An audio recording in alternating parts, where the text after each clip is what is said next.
அஸ்ஸலாமு அலைக்கும் வரஹ்மத்துல்லாஹி வபரகாத்துஹு. அன்பார்ந்த அனைத்து உறவுகளுக்கும் இனிய மதிய வணக்கம். மீண்டும் மிக முக்கியமான சில தகவல்கள். இதில் குறிப்பாக பார்த்தீங்கன்னா சலாலா துறைமுகம் தற்போது கிடைத்த விசேட செய்தி ஒன்று நான் இந்த வீடியோலாம் ஆல்ரெடி ரெடி பண்ணிட்டேன். நான் இப்போ அப்லோட் பண்ணுறதுக்கு ரெடி ஆகும்போது தான் இப்போது கிடைச்சது இந்த செய்தி. சரியாக பார்த்தீங்கன்னா 11 மணி 55 இந்த இந்த நேரத்தில் இருந்து கிட்டத்தட்ட ஒரு 11 மணி 10:55 மாதிரி இந்த சம்பவம் நடந்திருக்குது அப்படின்ற தகவல் வெளியாக இருக்குது. குவைத்துடைய ஏர்போர்ட் மேலே மறுபடியும் தாக்குதல். குவைத் இன்டர்நேஷனல் ஏர்போர்ட்டுடைய ரேடார் சிஸ்டம் மீது தாக்குதல் நடத்தப்பட்டிருப்பதாகவும் ட்ரோன் தாக்குதல். இதில் வந்து யாருக்கும் எந்த ஒரு காயமும் இல்லை. ரேடார் சிஸ்டம் முற்றிலுமாக பாதிக்கப்பட்டிருக்குது. இது சம்பந்தமான மேலதிக நடவடிக்கைகளை அதிகாரிகள் எடுத்து வருவதாக தெரிவிச்சிருக்கிறாங்க. மேலதிக தகவல்களும் இதோட அட்டாச் பண்ணியிருக்கிறேன்னு பாருங்கள். ஒமானுடைய சலாலா துறைமுகம் தாக்கப்பட்டிருக்குது. ட்ரோனால தான் இந்த தாக்குதல் நடந்திருக்கிறதா தெரிவிச்சிருக்கிறாங்க. கிரேன் ஒன்றும் அப்படி உடஞ்சி விழுந்த காட்சி வந்து பதிவாகியிருக்குது. கண்டெய்னர் பாக்ஸ்களை ஏற்றக்கூடிய கிரைன் ஒன்றும் உடஞ்சி விழுந்திருக்குது. இது வந்து பார்த்திங்கன்னா சலாலா துறைமுகம் ஒமான். அதே போல் ஐஆர்ஜிசி என்னுடைய மிக முக்கியமான ஒரு எச்சரிக்கை விடுப்பு ஒன்று பற்றியும் அராப் டைம்ஸில் வெளியாக இருக்குது. அதாவது அமெரிக்கா இஸ்ரேல் சம்மந்தப்பட்ட வியாபார தலங்களோ வேலை தலங்களோ அமெரிக்கன் கேம்புகளோ எங்கேயுமே தயவு செய்து இருக்காதீங்க.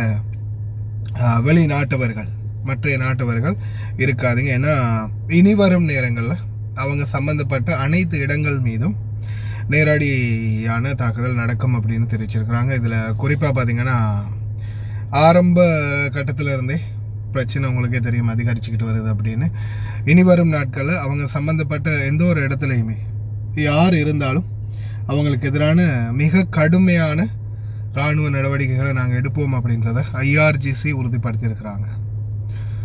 என்ன மாதிரியான சூழல் இனி வரும் நேரங்களில் வரப்போகுது அப்படின்னு தெரியல. இன்னொரு முக்கியமான செய்தியும் சொல்ல மிஸ் பண்ணிட்டேன். குவைத்துடைய சிவில் டிஃபென்ஸ் சிஸ்டம் வந்து என்ன சொல்கிறாங்கன்னா, உங்களுடைய மொபைல் ஃபோன் குறிப்பாக இப்போ பார்த்தீங்கன்னா ஹவாவி, ஐஃபோன் மற்றும் ஆண்ட்ராய்ட் இந்த ஃபோன்களில் தான் அலர்ட் சிஸ்டம் அப்படின்றது வருது.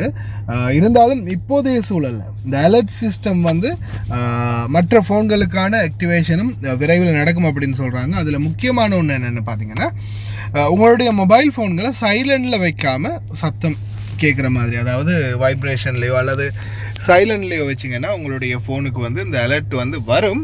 ஆனால் நோட்டிஃபிகேஷன் டிஸ்பிளேயில் காட்டும், அந்த சத்தம் வந்து கேட்காது. அதனால் உங்களுடைய ஃபோன்களில் வந்து சைலண்ட் பண்ணாமல் தூங்க போகும்போதோ இரவு நேரங்களில் முடிந்த வரைக்கும் சைலண்ட் பண்ணாமல் சத்தத்திலே வச்சுருங்க அப்படின்ற இன்ஃபர்மேஷனையும் வழங்கியிருக்கிறாங்க. கவனமாக இருங்க. முடிந்த வரைக்கும் ஃபோனை சைலண்ட் இல்லாமல் வச்சுக்கோங்க. அது உங்களுக்கு மிகப்பெரிய ஒரு உதவியாக இருக்கும்.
استكمالا لجهود وزارة الداخلية في تعزيز منظومة الإنذار المبكر، بالأمس تم إطلاق أول تجربة حية لنظام التنبيهات الوطنية للطوارئ على جميع الهواتف، حيث شملت أنظمة أندرويد وهواوي بالإضافة إلى أجهزة الآيفون، ووصول التنبيهات بنجاح لمجموعة من الهواتف.